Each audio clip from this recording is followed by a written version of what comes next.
ګورئ د نبی کریم صلی الله علیه وسلم په زمانه کې څه خلکو په اوښ باندې ډیر کار کو، د هغه د وس او د طاقت نه زیات کار کو.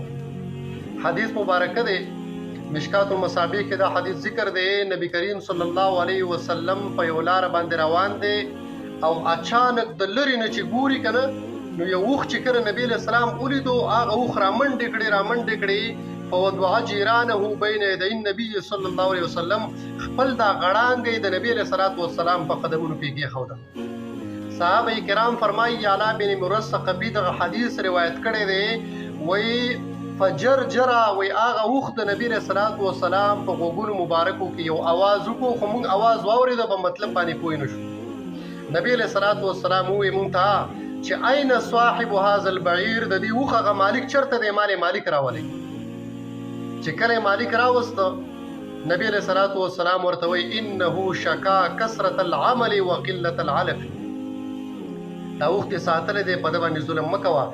دغه اوښ ماته نن شکایت وکړو، اخو نبی کریم صلی الله علیه وسلم د تمام عالم دپاره رحمت للعالمین پیغمبر الله را لېږلی دی. په حیواناتو باندې هم د شفقت موږ ته امر کړی دی چې په ده باندې به ظلم نه کوئ. الله اکبر. نبی علیہ السلام هغه د اوښ مالک ته وایي چې انه شکا کثرة العمل وقلة العلف، وایي دا اوښ راغی ما ته وایي چې زما دا مالک په ما باندې کار زیات کوي او ما له ګیا کمه راکوي. نبی علیہ السلام فرمایي دا اوښ په ما باندې راخرڅ کړه. هغه ورته وایي چې ای د الله محبوبه موږ به یې دله داسې درکو، خو زموږ د ګټې وټې دپاره صرف دغه یوه ذریعه ده. نبی علیه الصلاۃ والسلام ورته وایي د دې سره بیا څه کوه؟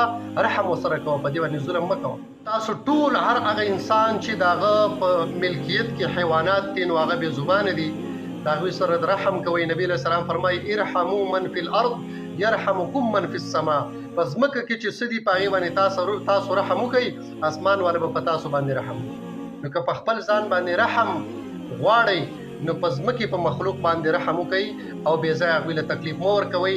نبی علیه الصلاۃ والسلام یو کس و، هغه بیزه حلالوله او په هغې باندې له پاسه خپه یې ښودې وه. مستد احمد کې دا حدیث موجود دی. نبی علیه السلام او بیا وروسته یې چاړه تېره کوله، نو نبی علیه الصلاۃ والسلام وایي چې بیزې له دې 2 مرګه ورکړه. تا دا چاړه مخکې ولې نه تېره کوله چې ته دا بیزې په سر باندې خپه یې ښودې اوس چاړه تېره کړې؟ 2 مرګه مه ورکوه.